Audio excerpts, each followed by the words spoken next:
वाची जल जी थी बद मोड़ मिठड़ा मुझा मोर मिठड़ा तो वाची जल जी थी बद मोड़ मिठड़ा मुझा मोर मिठड़ा मुझा मोर मिठड़ा। नेठ साहिल जी कुंवार साहिल खे माणे वरितो।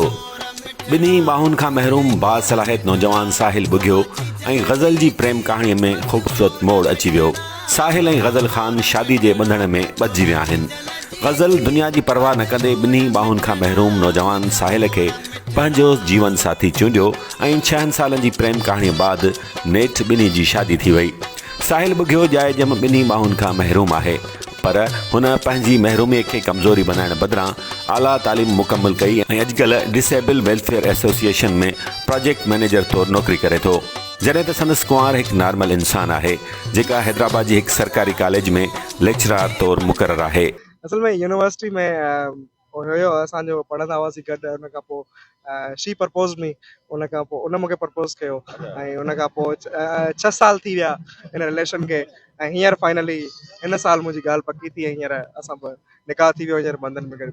मां हीअ जेकी ख़ुशी आहे मुंहिंजी ज़िंदगी जी पहिरीं ख़ुशी आहे जेतिरो मां एतिरो ख़ुशि थियो आहियां ऐं अलाह ताला जो शुक्र थो कयां हिन ख़ुशी में। अलाह ताला जी तरफ़ां थियो आहे सभु कुझु ऐं जेको बि थींदो आहे अलाह ताला जी तरफ़ां। सफ़र ॾाढो मुश्किल हुयो बहरहाल, पर मां पंहिंजे बलबूते ते हिमत न हारी, छो जो हिमत हारण में न खपे ऐं जंहिं इंसान खे पंहिंजे पाण ते यकीन हूंदो आहे त हिमत न हारींदो आहे। पढ़ंदो आहे त ज़ाहिर लिखणो पवंदो आहे। बिल्कुलु मां पेर सां लिखंदो आहियां, लेफ्ट सां पेर सां। ऐं मां टाइपिंग लैपटॉप वग़ैरह हलाईंदो आहियां, मोबाइल हलाईंदो, सभु शइ पाण कंदो आहियां ऐं मुंहिंजी जेकी स्पीड आहे उहा आहे 40 वर्ड्स पर मिनट। साहिल ऐं ग़ज़ल जी शादी तक़रीब हैदराबाद में थी गुज़री, जंहिंमें साहिल जे साथियुनि नची कुॾी ख़ुशीअ जो इज़हार कयो।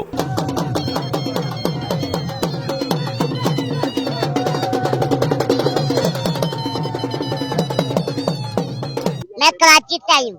क्या करती हैं आप? कराची DWA में पढ़ाई करती हूँ, एज ए स्टूडेंट हूँ और यहाँ पे मैं सर साहिल की शादी में हूँ। मैं बहुत खुश हूँ कि फर्स्ट टाइम मुझे इस तरह का एक्सपीरियंस हुआ शादी में आने का, सिंधी शादी पहली बार।